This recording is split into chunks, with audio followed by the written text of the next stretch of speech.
ওর মধ্যে কিন্তু চা আছে, ও কিভাবে খুলতে হবে সেটা জানছে না, করছে না। চা 2-3 বার খাওয়া হয়ে গেছে, একটা সকালে 2-3 বার চা খায়, আর কতবার চা খাবে? এখন ফ্লাক্সে রাখি, ও ফ্লাক্সটা নিয়ে যাবে।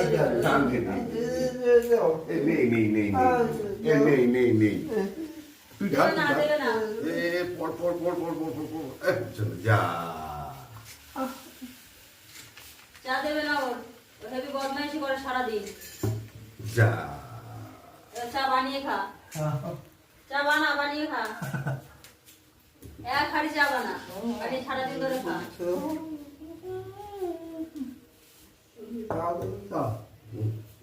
চা খেয়েই ছাড়বে।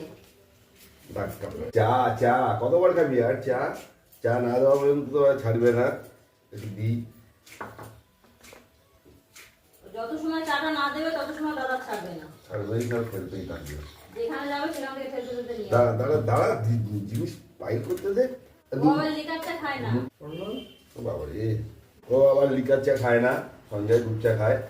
দুধ না দিলে খাবে না। হ্যাঁ, ওই গুঁড়ো দুধ দেবো,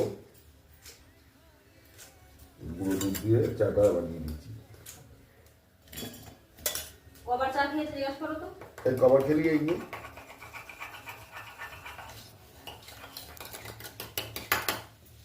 দুধে পিঠে আর চা খাবে, ওই চায়ের ফ্লাক্সটা নিয়ে যে কতবার টানাটানি করবে তার ঠিক নেই। সকালবেলা উঠে আমি চা বানাই, তো চা বানিয়ে অনেকটাই চা বানাই, বানিয়ে সবাইকে 1 কাপ করে দিই, আবার যা থাকে ফ্লাক্সে রেখে দিই। সঞ্জয় 3-4 কাপ চা খায় সকালে।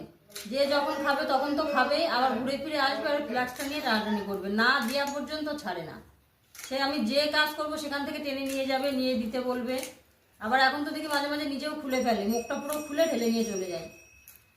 এখনো দাদা বাড়িতে আছে, দাদাকে এমন টানাটানি করছে যে চা দিতেই হবে। আমি কিন্তু দিয়েছি সকালে, তো তবুও শুনবে না। ওর অভ্যাস হয়ে গেছে অনেকবার চা খাওয়া। আবার ও চাটা জানেন খুব গরম খায়, মানে চাটা আমি দেবো সঙ্গে সঙ্গে ও খেয়ে নেবে।